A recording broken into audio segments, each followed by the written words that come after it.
Russia says it fulfills an order to pay $170 million in Eurobond interest, but a number of creditors said the funds have yet to be received.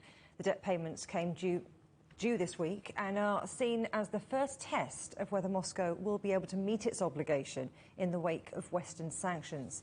Well, Alexander Prosviriakov is president of the private investment advisory firm Whitestone. Thanks ever so much for coming on the programme. Now, Russia says it's made the payments. How long will it be able to keep on paying?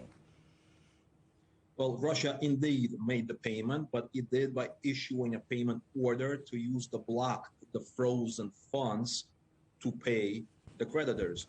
And about 20 minutes ago, we received information that the clearing agent processed these funds.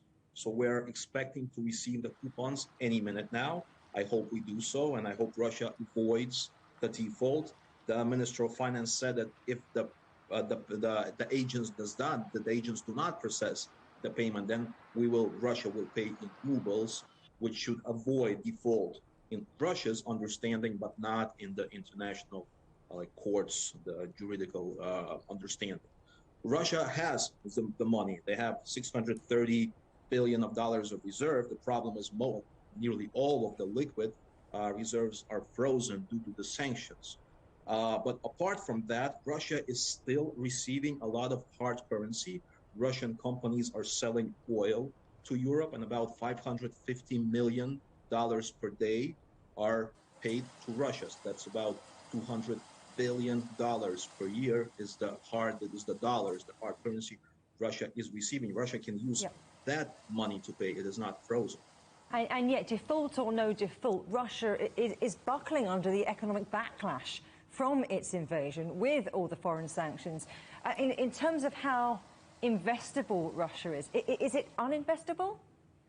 It is absolutely uninvestable from a foreign point of view. You cannot physically invest. Most of the investment instruments are blocked, so you cannot buy Russian assets on any of the exchanges worldwide. The banks, the brokers will not process any deal to invest in Russian assets. You can only buy Russia inside Russia if you open an account as a non-resident, but Russia blocked all non-residents from receiving any proceeds in Russia, so you cannot receive the money if you go inside Russia and invest using a Russian vehicle. So this is indeed very disturbing. Russia is limiting itself from the money that could go inside the country, could be used to invest in the country. And this is indeed not very good and very disturbing. So you say Russia's limiting itself. What's the role then of Russia's central bank in limiting the damage from the conflict? What Russia's central bank tries to do is limit the amount of money that could float outside of Russia. This is why they're blocking the accounts of non-residents. We know that the Russian residents cannot send money abroad. These payments are also blocked. So the central bank is trying to keep the money inside the country. This is why we see all these measures. It will help in the short term because money will not go away.